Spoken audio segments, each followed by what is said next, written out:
ஜபம் போது ஜடம் ஜம் ஜடம் ஜம் உச்சியை கோது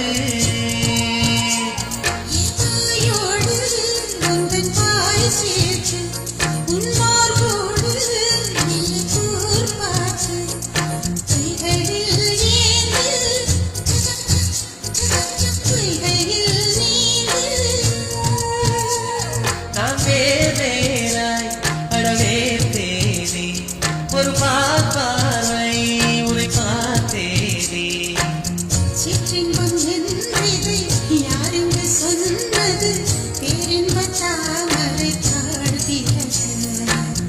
ஐந்தடி உடல் நிலை மறக்க அசைந்தாடும் காற்று